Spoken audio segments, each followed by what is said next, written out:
Shut up and sit down.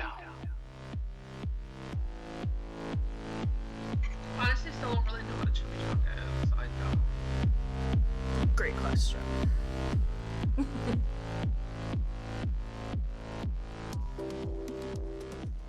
Welcome back to another episode of the Bias Effect podcast. It's your host QJ, aka Big Shug, back in the house. It's your girl Nikki, aka Baby N. Yeah, doesn't go as well as Baby G or Baby J. Anyway, We're bringing it back because guess what? We're doing the BTS episode, okay?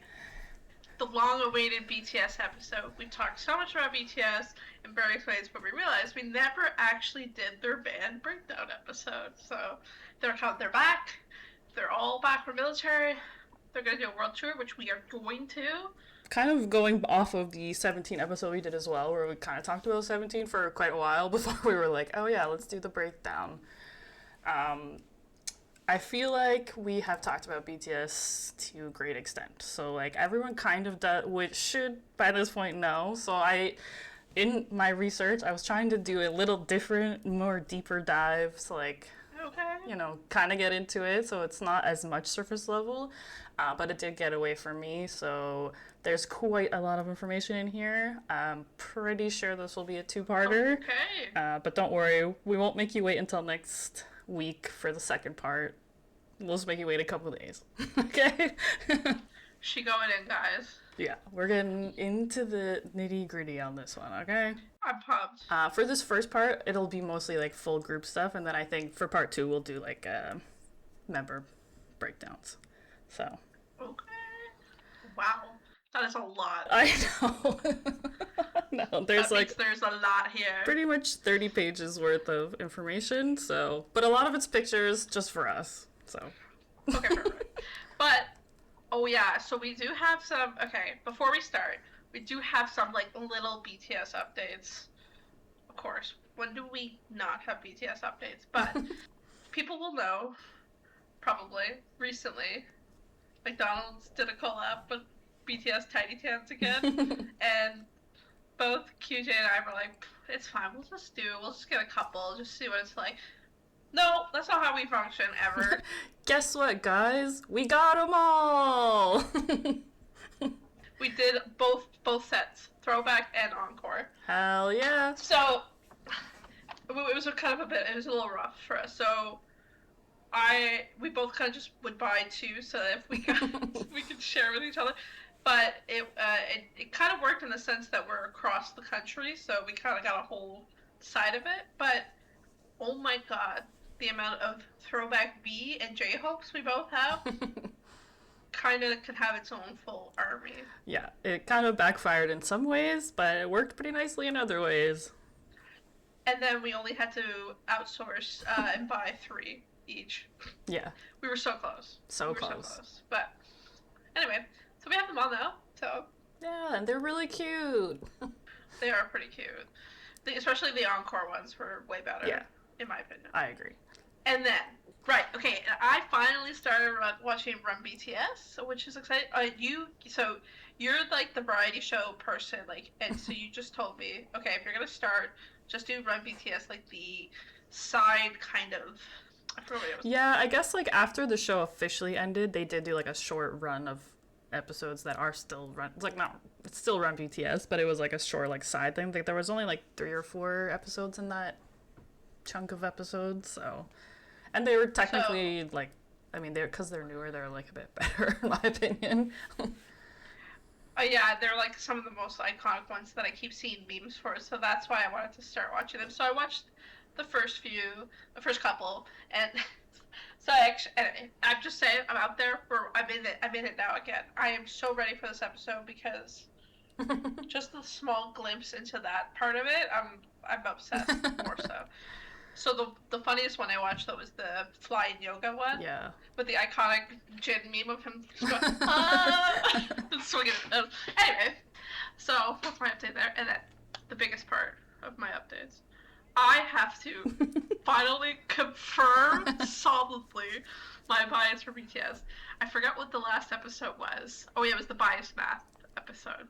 where I was like, I think it's Jin. I think it's Jin. I don't know why. Recently, Jin's been like on a tear, and he was really confusing me. So, no, my true and one and only BTS bias is RM. It is RM. I'm not changing anymore. I've realized the errors of my ways, and Jin's my bias record, clearly. Yeah, like clearly he's the wrecker because he keeps tricking you. Keeps tricking me. But that's it. It is RM for life. Okay, guys? I'm just saying that aloud. I needed to correct the record because even after that episode, I was feeling, this is the kind of life I live. I was feeling guilt in my heart about it. I was like, I can't be on the record saying this. So we're saying it. It's locked in for real this time. That is it. It is RM bias record Jin. Okay? Period. Don't ask me Period. again. Nah. Don't. It's him. Okay? With that in mind. Okay, so we'll get into a little bit of band stuff. Lore. Yeah. Actually, we were talking a little bit about AI, like how it's like kind of wrong sometimes. What it says is that the meaning of BTS is Bangtan boys, which is what people call them a lot of times, but I'm like, that is literally not what it means. That doesn't even have BTS, like it barely has BTS in it. So I was like, this is simply not true. Like, sorry AI, but you're wrong.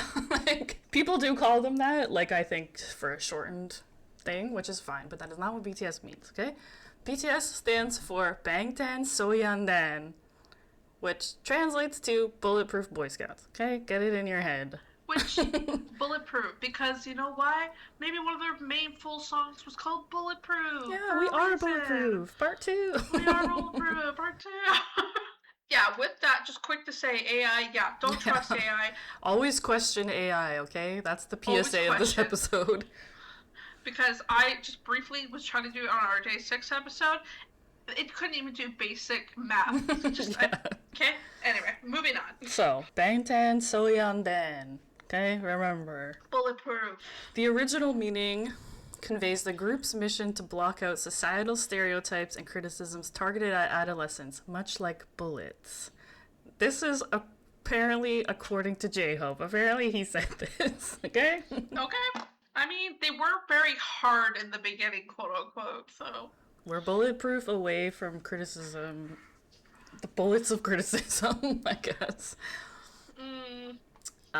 In 2017, they expanded the meaning, and they said it could also mean beyond the scene.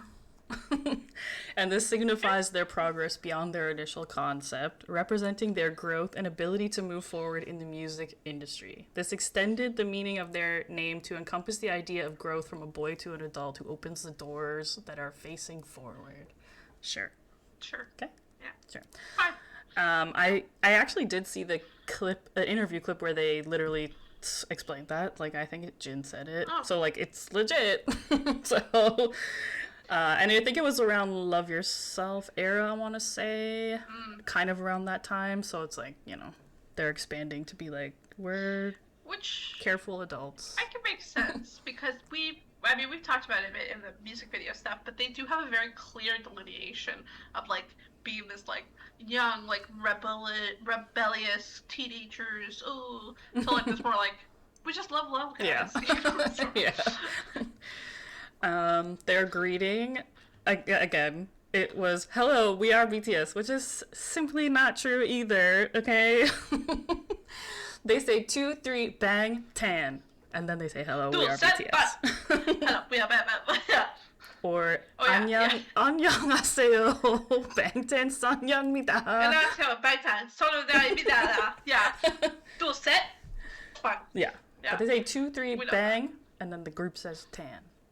Yeah, it's a call and response. We definitely know the dual set. Yeah, and they do a little, like, 7 gun thing. 7/gun dual set. Official fandom name is Army. We are official Army, okay? I agree.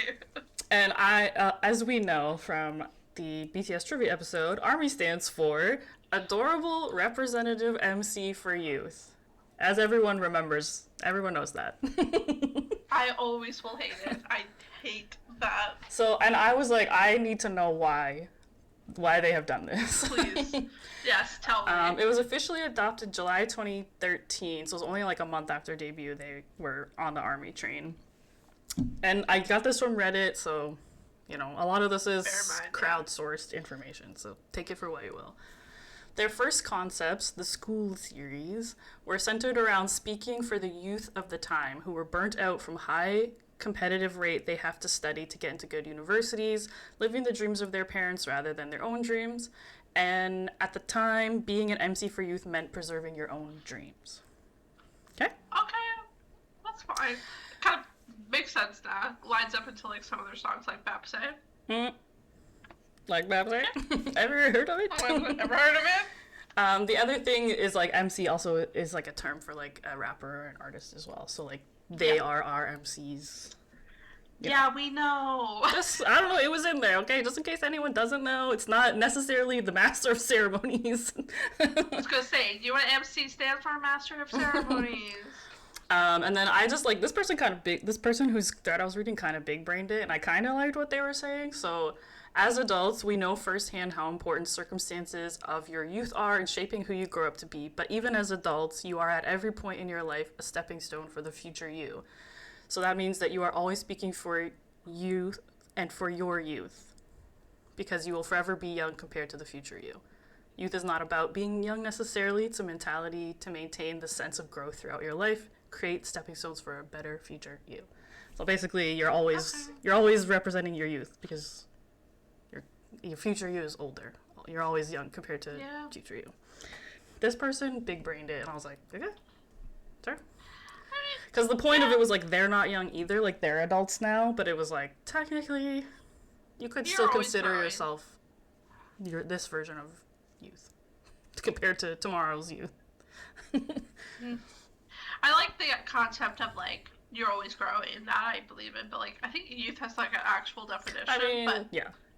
I'll take it. We're always growing, we're always can be better. We're expanding definitions. And yeah, you have here like the little, like... Yeah, so BTS has their own logo, and ARMY has its own logo. The BTS one is like... I don't know, they're two shapes, okay? I think somewhere later in here I think I put it in, but it's like two doors opening. Or two doors closing. Sure, whatever. But apparently when you put the two logos together, it makes a bulletproof vest. Oh, I see. Which is like their early concept, so. This is, yeah, alright. Like we talked about at day 6 too.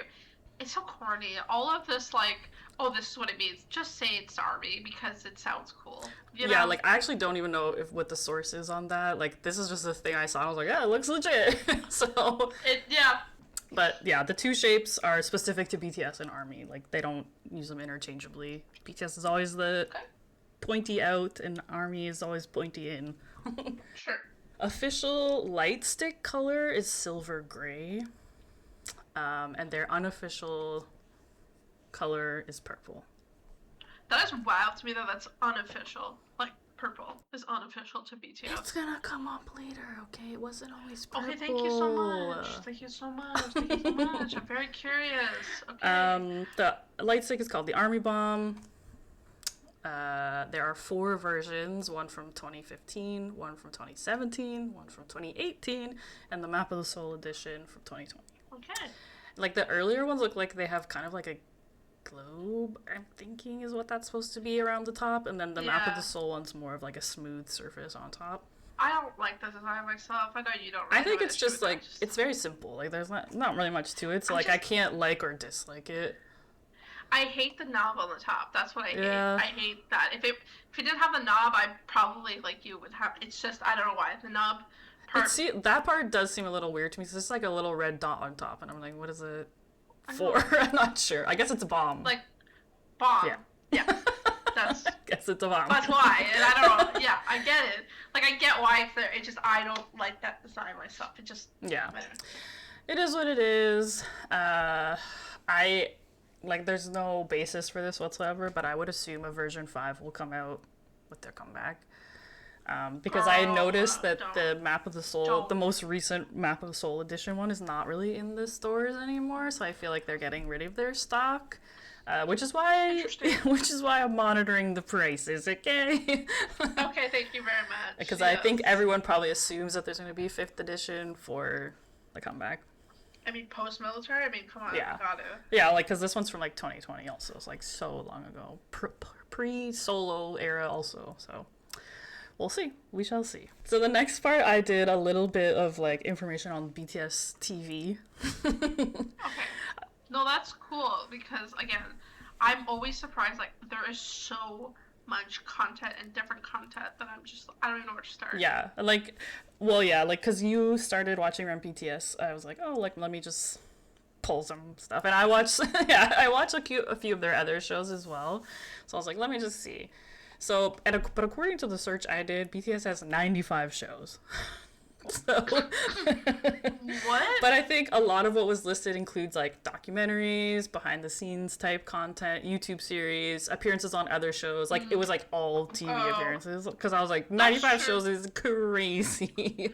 That is crazy. But like, I guess that makes sense too. Like Suga has had his own Yeah, show, like technically Sushwita would be like one of their shows.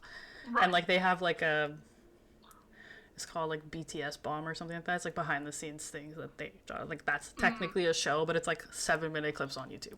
Whatever. Right, okay. In my opinion, they have 3 main TV shows, okay? Okay. That attribute to their brand, okay? The first one being Run BTS, which started airing August 1st, 2015. It ran for 156 episodes. So it ran right from the beginning. Basically, yeah. But like if you watch the early ones, it's like not the same concept. Like it's more of like a behind. It's kind of like the 17 thing where it's like more of like they do play like little games or like they go on like little trips and stuff, but it's not like variety show like crafted like it is later seasons.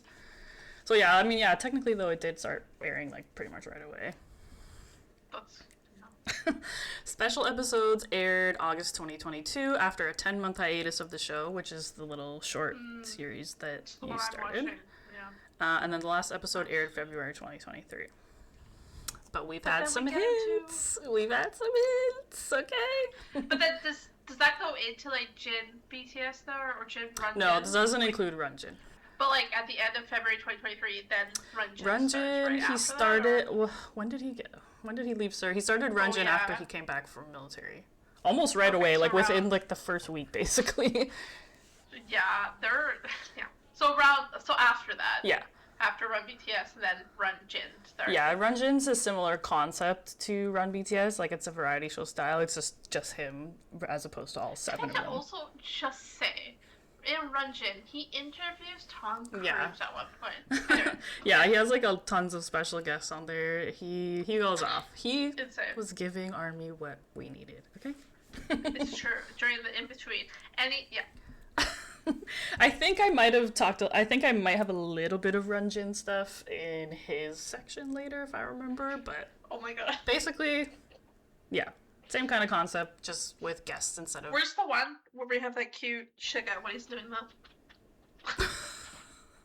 in the white suit, Oh, that is from something else. I think that's from like God, I did look it up once because I watched the whole thing. It's so strange. Like, Namjoon is like a teenage girl who's like a BTS fan and like J-Hope's like the mom, Jungkook's like the dad. Like, it's so strange.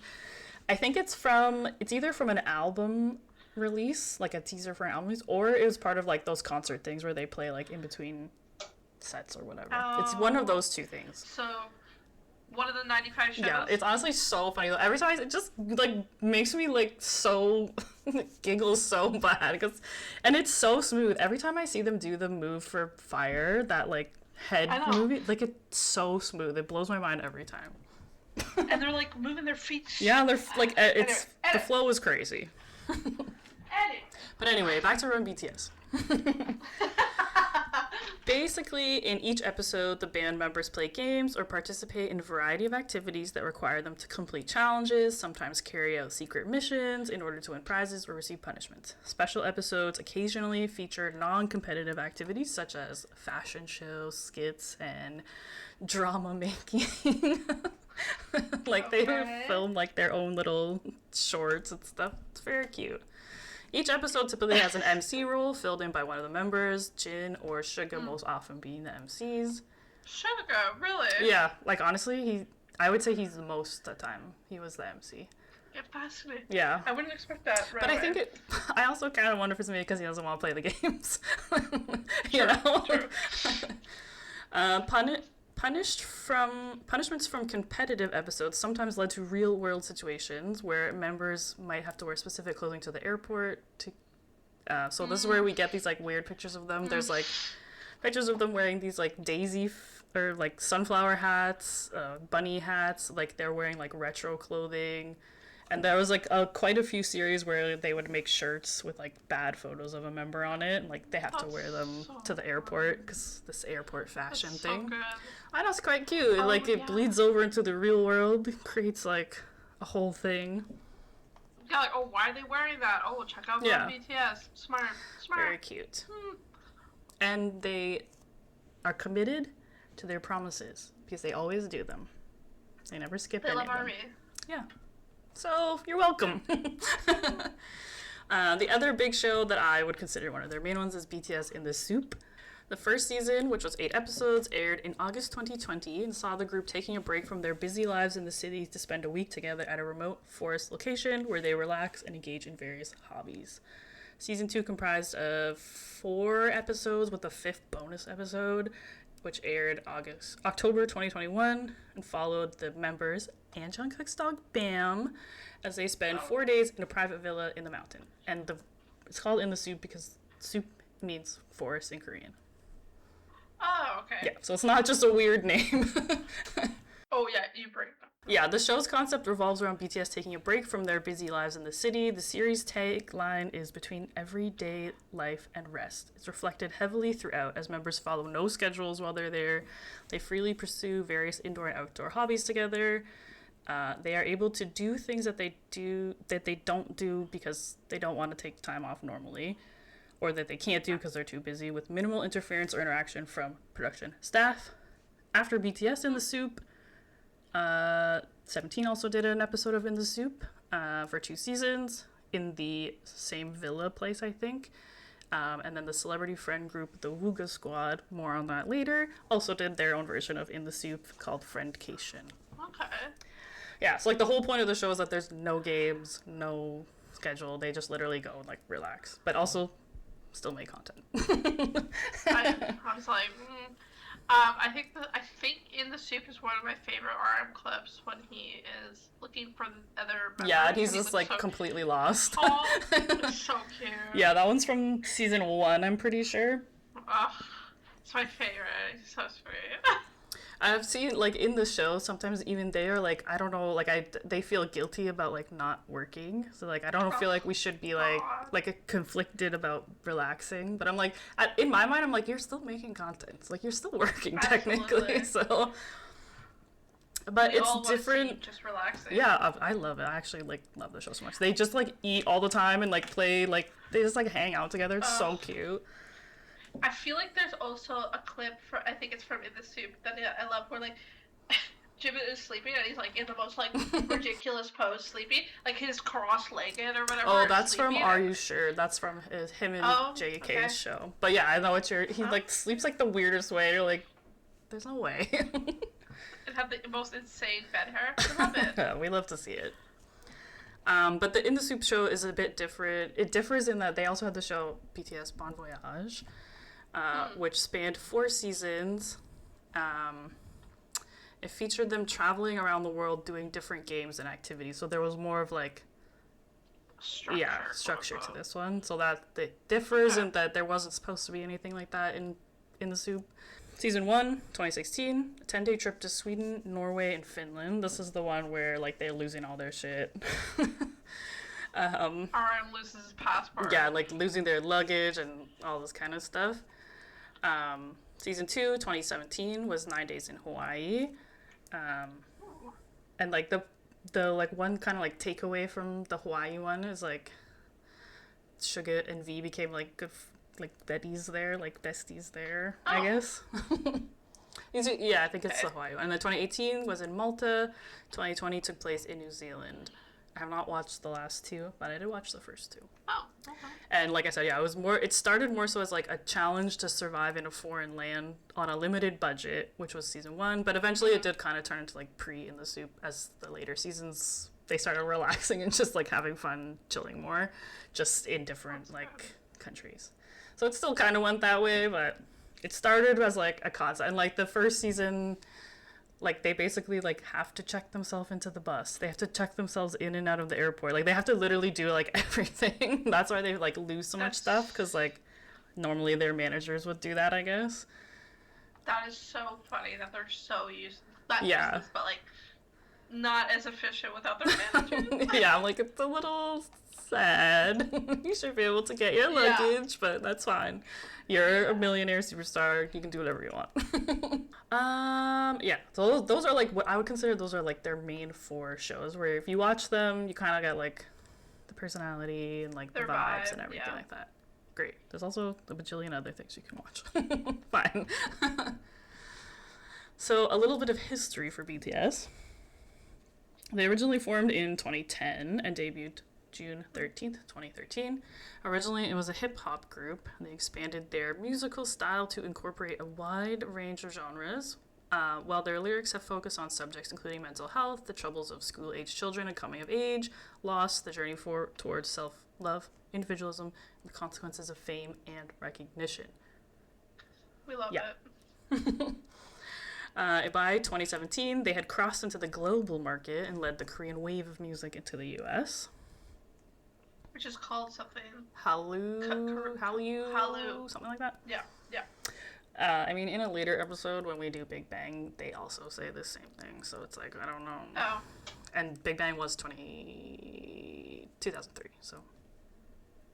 But you can argue that obviously it popped off like an insane amount when BTS came over. Yeah. Right? Let's put it this way. I heard of BTS before our journey. I never really heard of Big Bang before. So, yeah. So, whatever. Yeah. But yeah. In 2020, BTS became the fastest group since the Beatles to chart 4 US #1 albums in less than 2 years, with Love Yourself Answer from 2018 becoming the first Korean album certified platinum by the RIAA, which is a recording industry artists association, something like that. Probably, yeah. They were the first act from South Korea to top Billboard 200 with Love Yourself Tear, which was 2018. In the same year, they also became the first all-South Korean act to reach #1 on both the Billboard Hot 100 and the Billboard Global 200 with their Grammy-nominated single Dynamite. Thank you, Dynamite. Follow-up releases Savage Love, Life Goes On, Butter, Permission to Dance, and My Universe made them the fastest act to earn 6 US #1 singles since the Beatles in 1966, baby. I don't even know if I know Savage Love. It is a collab song. I think, I want to say Jason Derulo is in it. So, that makes sense. Jason Derulo loves collabs. yeah, like so. I'm pretty sure it's that one. I have heard it. Like it's good. It's good. I mean, of course it is. In 2023, BTS was the best-selling musical Korean act in history. Period. Period. No other statements needed. Yeah, you don't need to know anything else. Their studio album, Map of the Soul 7, is the 4th best-selling album of all time in South Korea, which I pulled a little chart. The top, because I was like, okay, who are the 3 albums that are above that? The top-selling album is 17's FML with 6.3 million. I find that shocking. I know, me too. But that wasn't my favorite album of theirs. 2023, that's when that came out, so it was like right when BTS kind of stopped and 17 was able to pop off, so I think they kind of benefited from that like hiatus era. Yeah, and they won their first day set for that as well. That was when whatever. I think it's the Mom Awards, Yeah, Best I Artist think of the so, Year yeah. or whatever. Yeah, yeah. So, yeah. The second album was also 17th Heaven, which is also a 2023 album, 5.9 million sales. The third one, Stray Kids, 5-star, 2023 as well. So like you can kind of see like BTS took a little break and everyone's popping off. Popped off. And they sold That's 5.2 true. million, and then number 4 was Map Soul 7 with 5 million plus.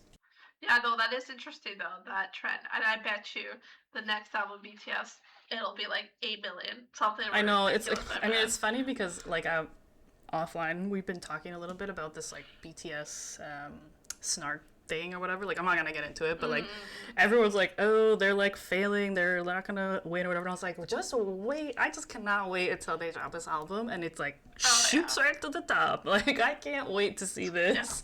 Yeah, it's gonna be nuts.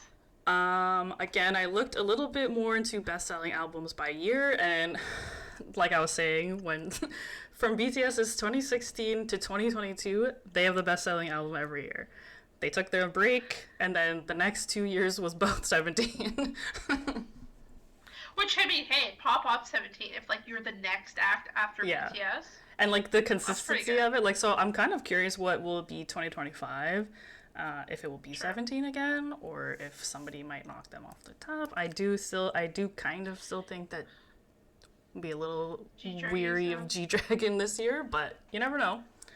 Technically, he would also be in the solo male, and 17 would be in the group category. So, this is the group. You never know. Yeah, I know. It's interesting that there's no like Stray Kids either. Yeah, that would be my other thing. Is like maybe Stray Kids maybe they'll get best group. Up. Yeah, you never know. But it is just kind of funny to see if you look at the last few years, it's literally 2 groups from the last, like, 10 years. Like, from 2016 to 2024. Like, and it's very interesting to also see, like, they've only exponentially grown, like, the actual numbers. Like, 2016 wings, only 750,000.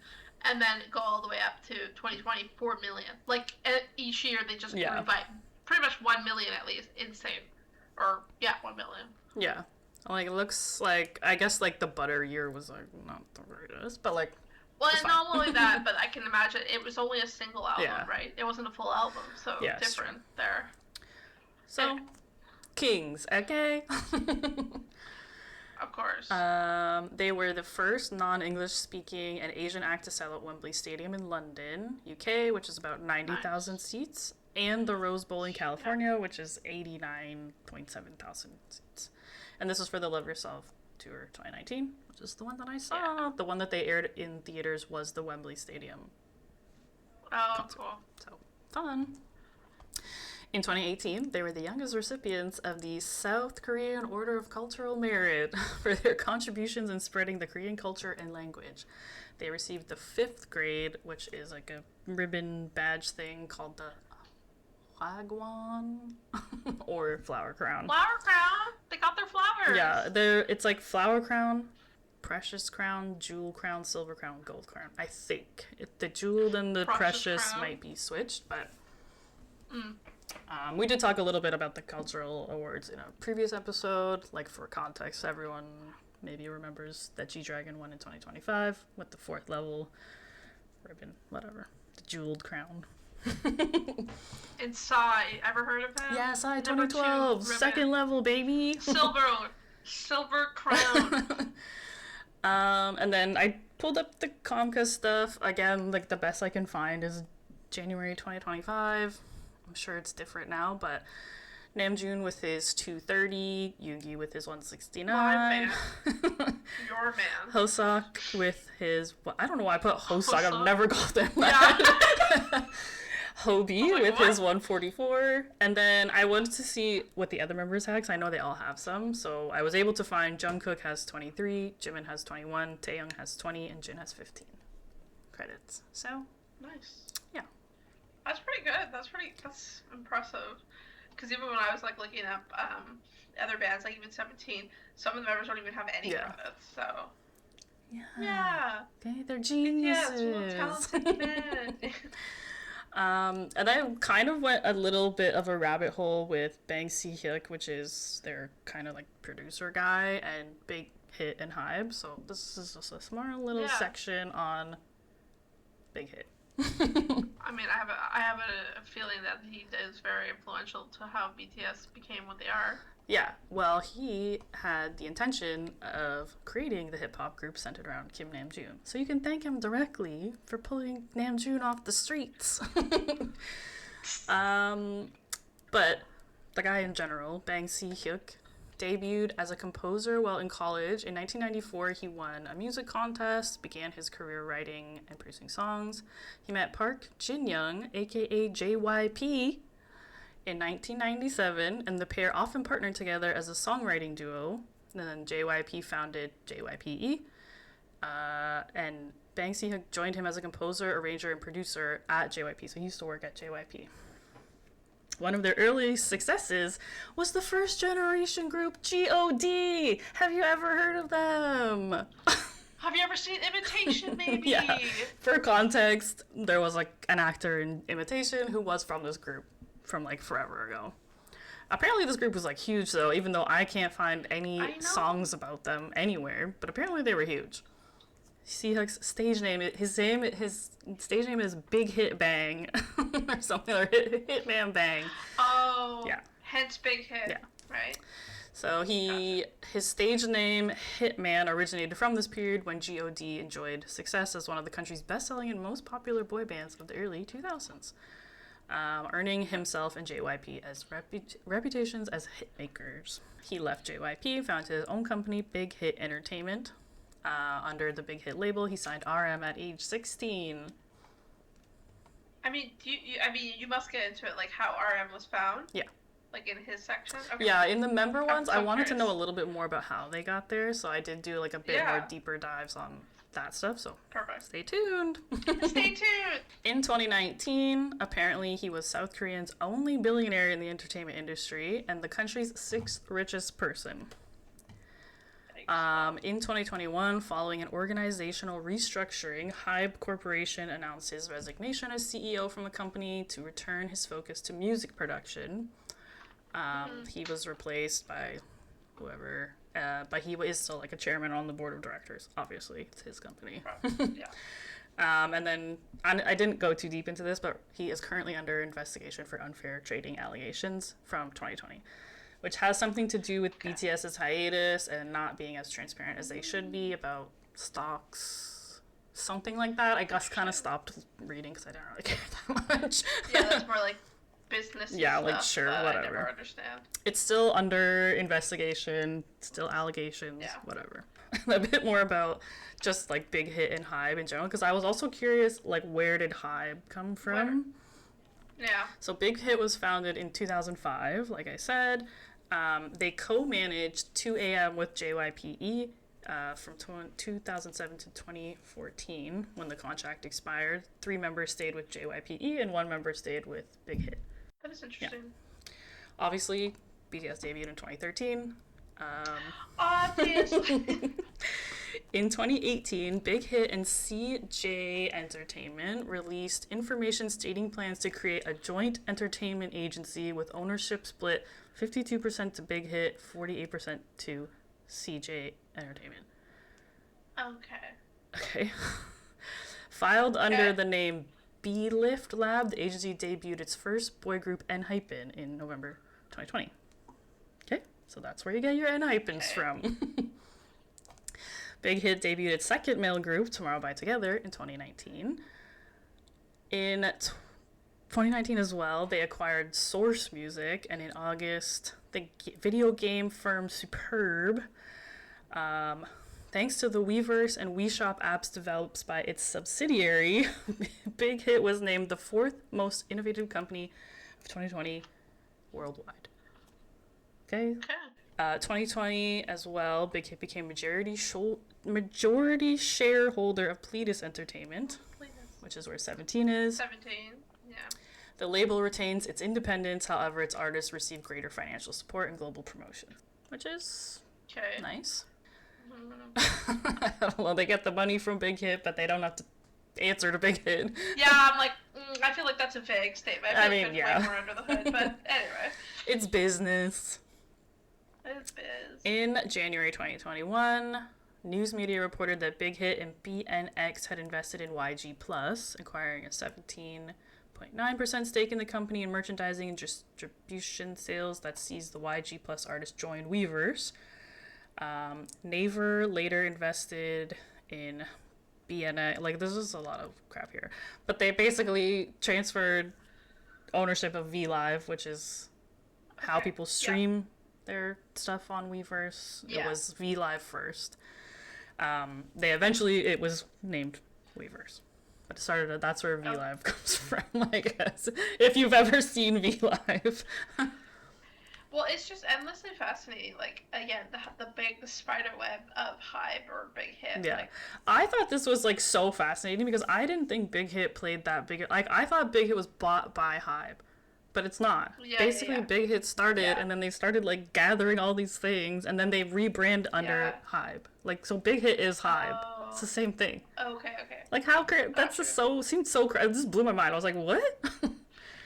No, I agree. I didn't really know that. And it's just started by this one guy who, like, dropped some bangers. Like, that's crazy. Yeah. I mean, hence, the fourth richest man in South Korea. First billionaire or whatever. Okay, so anyway, we're up to Weverse.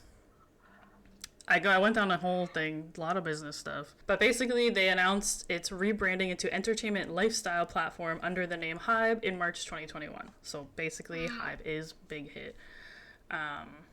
The company underwent a complete organizational restructuring, which also saw the recording and management arm of Big Hit spun off into an independent label, Big Hit Music, under Hybe's label division. So that's why you still see BTS is still technically Big Hit. Yeah. Yeah, okay. I get like it. kept their label, but they're just under a big corporate umbrella now. So Big Hit was Big Hit, like you said, but then they went over this whole restructuring and now it's called Hybe, but they still kept the label name, so probably for... And, like, they have, like, the Pledis, and I think they still have Source Music is still a label as well that's under there, and, like, all that stuff. Your next point, very interesting. Yeah, I actually did say it was interesting. I also agree with you. Hybe became the largest shareholder of SM Entertainment in February 2023, though they have since sold most of those shares off, so they're not the majority shareholder anymore. But they were for a period of time. That means, because in theory, business-wise, that means they own SM. Yeah. If they were the biggest for a period of time, which it was also SM. Which is so odd. But actually, if you think about it, it does make sense because SHINee and EXO are on Weverse.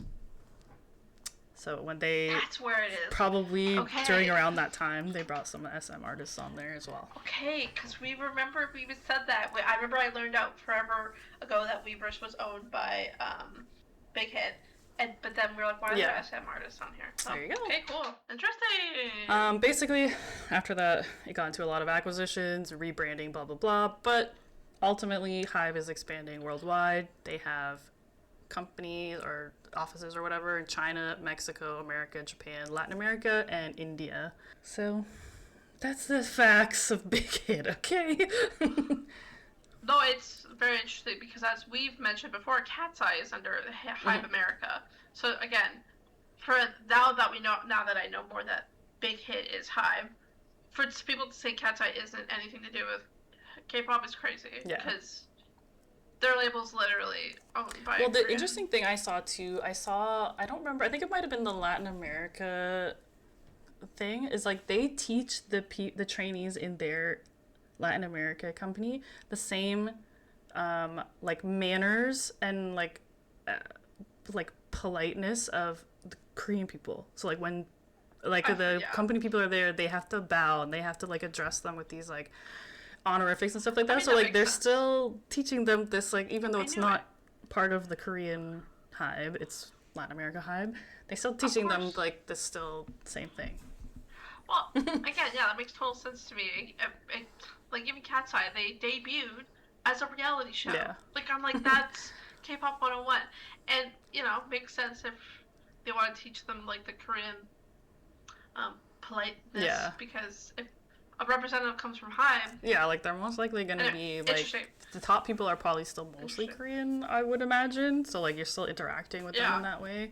I just thought that was kind of pretty fascinating stuff. All right. Okay. So you could also kind of argue that BTS made Hybe as well. Thank you very much. For sure.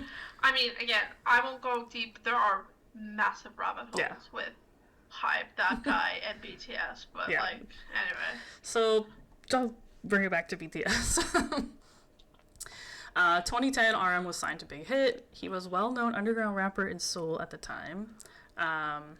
At the time, physical album sales were on a decline, so seeing a need to diversify income streams, Bang Si-hyuk instead opted to form an idol group as opposed to the hip-hop group. So that's why it went from the 3 to the 7, because you gotta make money. He just wasn't... Yeah. Apparently, at the time when they made that decision, a lot of trainees refused to join an idol group, except for J-Hope and Suga. So they stuck by the man, okay? And that's interesting, because those 3, you would argue, are the most hip-hop of the 7 of them. I mean, from what I've seen, it was also marketed to Suga that he could do this, like, hip-hop composing side thing, and he was like, yeah, I guess I'll stay for the idol group then. Like, it seemed a little surprising to me as well, but hey, they stuck with RM, okay? They love him. Okay. Bang Si-hyuk chose to vary from the usual highly regimented idol groups and create one where members would be individuals rather than an ensemble and free to express themselves. BTS's representation by Big Hit rather than one of the other 3 agencies at the time allowed individual members leeway to express their identity and have input into music. So a little bit more freedom to be self-composing early on, I guess. Okay.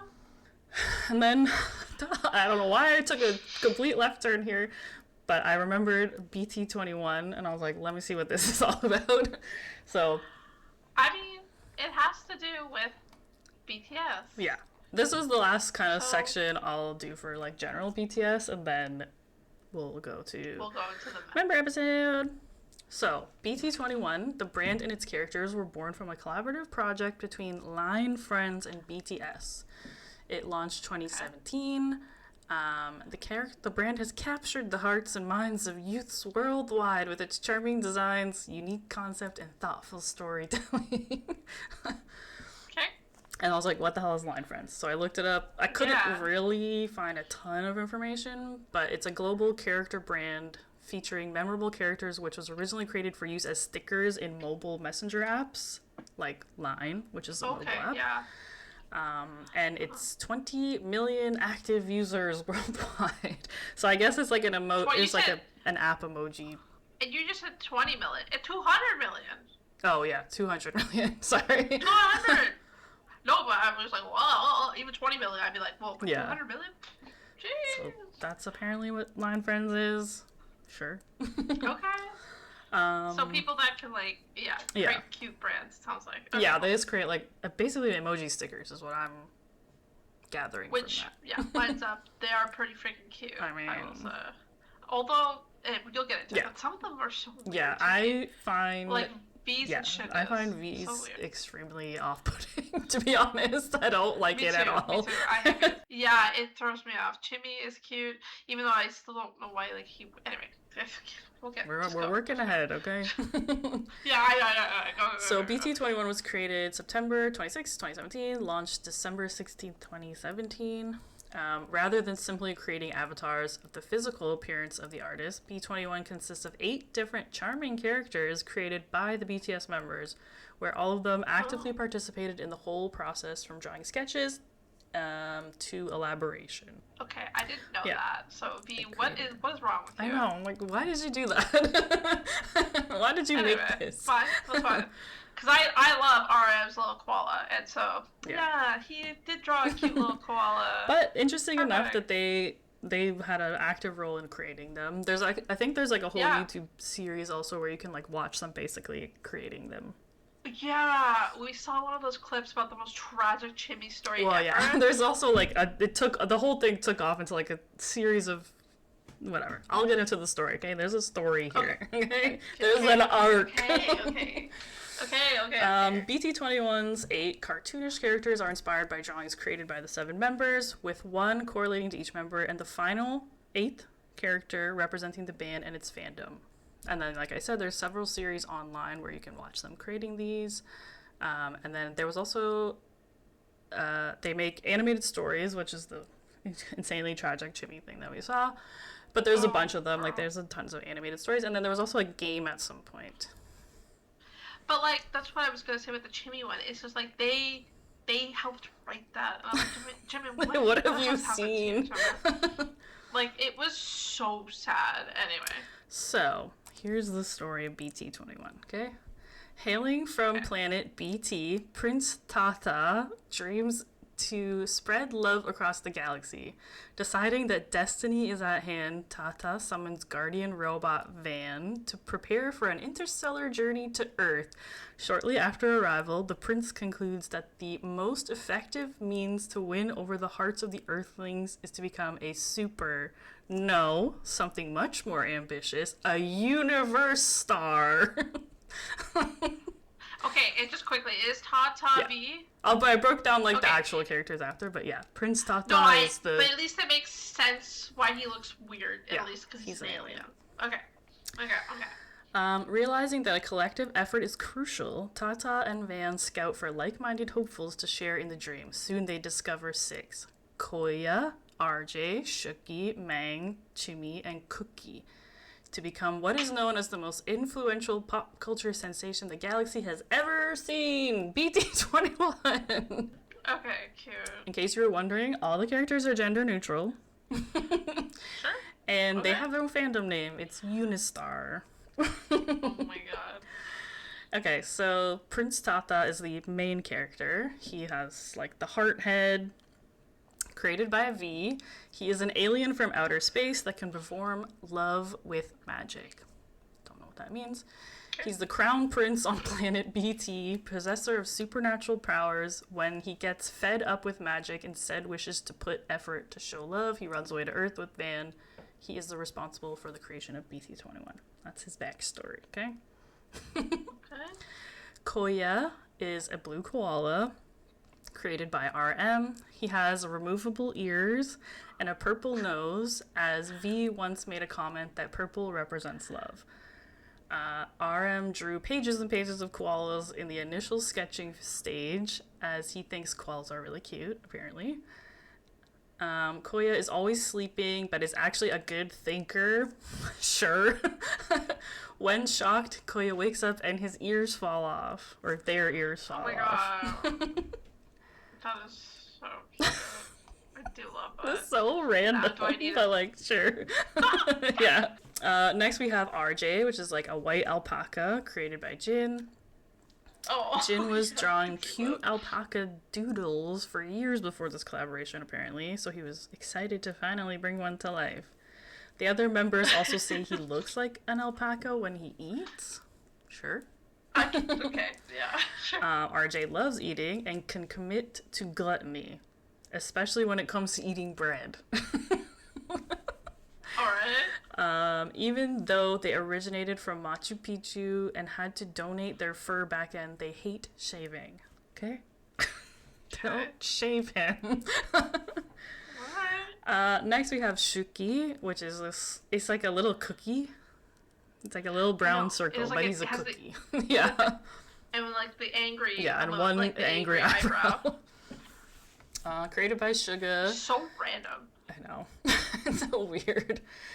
Jungkook is known for his endless gym workouts to maintain his six-pack. So in his initial sketches, he drew a rabbit with a six-pack cookie. He also wanted Cookie to always have a chocolate chip cookie, which inspired the character Shuki. Shuki, created by a baker known as Mustachio, then came to life and joined BT21. Shuki is naughty and likes making jokes with the other members. So basically, he was supposed to, like, the character that Jungkook created carried a cookie around with him. So instead of carrying the cookie around, they just made it a character. Sure. Okay. And that's, I guess, why the names are kind of similar. Wild. Yeah, okay. Sure. Mang is, like, purple thing, created by J-Hope. His nose is a heart shape because J-Hope's lips form a heart when he laughs. Yeah, I was like, sure. I don't know what that means, but sure. There are several meanings to Mang in Korean. It can translate to pony, to flail, and is the latter part of the word hope. Hui Mang. He wears a blue horse mask, but inside he's some kind of chipmunk. He's specifically gender fluid. Okay? In content, he shifts between using he, she pronouns, have used both male and female washrooms. Don't know why that's in the content. He loves to dance, obviously, and is melancholic in real life despite being cheerful in appearance, as they write in their diary. So... It's coming right from J-Hope. Sure. So, right, I guess he's like a chipmunk, and he wears a horse mask. Again, this shit is, okay, I find it fascinating, but it's fucking Yeah, weird. it's super weird. Like, I wish I like this whole rabbit hole. I was like, what is this? What is this? Is right. Hey, continue. Okay, next up, we have Jimmy. He's a puppy in a yellow suit created by Jimin.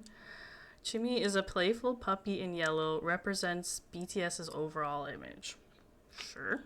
BTS reminds people of puppies since the boys love to hang out and are super active. That's why he created a character that's puppy. He also thinks Jimmy's chubby cheeks remind people of his face when BTS first debuted. Jimin, I guess, specifically. Yeah. Jimmy is a passionate puppy who tries hard at everything without a care for the result. He puts all his effort into what he does. He never gives up. He's the king of passion. Okay, but why is he wearing a suit? Does it come Because off? he wants to. Girl, is it? Okay. Cookie. And then we have Cookie, which is a pink bunny created by Jungkook. During the official video of BT21, Jungkook sketched his spunky rabbit. After a quick brainstorming session with the other members, he named the character Cookie, giving the bunny a brief backstory. This character's name is also a nod to one of Jungkook's nicknames. Cookie is very strong and works out a lot. He imagines that he transforms into a huge muscle man when he gets angry. In cartoons posted to YouTube, this character even showcased a leg workout routine. That's kind of funny. That's cute. Yeah. That was cute. And also, isn't I think Jungkook's? It's a rabbit, right? His emoji's a rabbit. Like, there was like a whole thing in there where it was like it's basically Jungkook. Like, he basically just created himself. Yeah, this one seems the most accurate towards them. But... And then finally we have Van, which is like half black, half white kind of character, and he represents Army. Van is a humanoid robot created by Tata with a pointy cone on its head, 2 different colors on both sides of its body, which split in half. It is gray on the left side and white on the right side. The eyes show a little X on the left and a circle on the right. It comes to Earth with Tata to spread love. Van protects BT21 at all costs. I think it's supposed to represent Army because it's like very like neutral in look, you know. Well, and it also looks like the BTS logo that splits. Yeah. You know, so that's what. But yeah, I can imagine like you fill in the void. The XO though, there has to be some. Oh, I think it's just, huh? Well, yeah, I guess. XO. I guess so. Kiss and hug. Oh, that's funny. Okay. Yeah, that's basically what BT21 is, and I was like, okay, sure. That is the most, like, I knew it was weird stuff, but that hearing that background is, that's a lot. I still think it's ongoing. Like, I'm pretty sure they're still creating, like, little stories for it and stuff. Because for coming out of military, I saw something about BT21's, like, coming back too or something. I was like, okay. Oh, yeah, and I saw, like, collabs, actually, like, this company where I got this had a BT21 collab, and I was like, yeah, so they're still kicking. Sense. I mean, okay, wow, that is a wrap for that. Yeah, that's just BTS and the branding around BTS. That's a lot. So I guess we'll pause here for y'all, and we'll catch you very quick on the very quick flip. We'll catch you very quick on the very flip. on the very flip. Stay tuned for part 2 BTS, where we get into nitty gritty about the actual men that form that group. Yeah, so stay tuned. You better come back. Better come back. Okay, bye. Bye.